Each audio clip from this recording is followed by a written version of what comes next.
Sudhakantha Bharat Ratna doctor Bhupen Hazarika ডাঙৰীয়াৰ চতুৰ্দশ মৃত্যু বাৰ্ষিকী। কৃতজ্ঞ অসমবাসী ৰাইজে আজি সমগ্ৰ ৰাজ্যতে বিভিন্ন অনুষ্ঠান আৰু প্ৰবাসী অসমীয়াসকলেও নিজ নিজ স্থানত বিভিন্ন অনুষ্ঠান আয়োজন কৰি ডক্টৰ ভূপেন হাজৰিকা ডাঙৰীয়া দেৱলৈ শ্ৰদ্ধাঞ্জলি নিবেদন কৰিছে। আজি আমাৰ বাবে সৌভাগ্য যে এই চতুৰ্থ মৃত্যু বাৰ্ষিকীৰ যি আমি সমন্বয় ক্ষেত্ৰত পালন কৰিছোঁ, এই অনুষ্ঠানত ভূপেন হাজৰিকা ডাঙৰীয়াৰ ভাতৃ সমৰ হাজৰিকা, শোভা হাজৰিকা আৰু কানাডাৰ পৰা ভগ্নী স্তুতি পেটেলো আহি আমাৰ মাজত উপস্থিত হৈছে।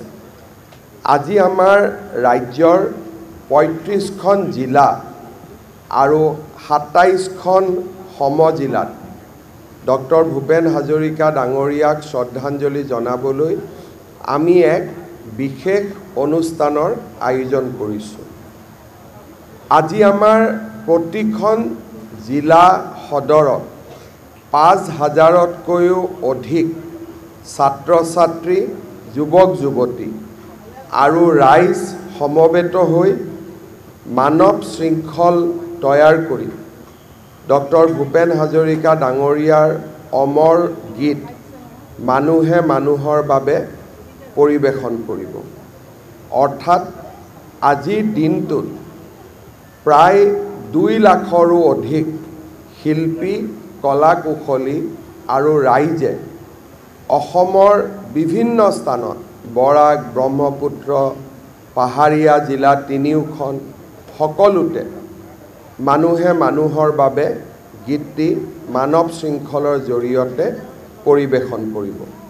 মই শিল্পীসকল, ছাত্ৰ ছাত্ৰীসকল, যুৱক যুৱতীসকল সকলোকে এই মহান কামত ভাগ লোৱাৰ বাবে ধন্যবাদ জনাইছোঁ। সাংস্কৃতিক বিভাগক এই অনুষ্ঠান সুন্দৰ কৰি ৰাজ্যজুৰি আয়োজন কৰাৰ বাবে মন্ত্ৰী বিমল বৰা আৰু তেওঁৰ সতীৰ্থসকলক ধন্যবাদ আৰু কৃতজ্ঞতা জনাইছোঁ।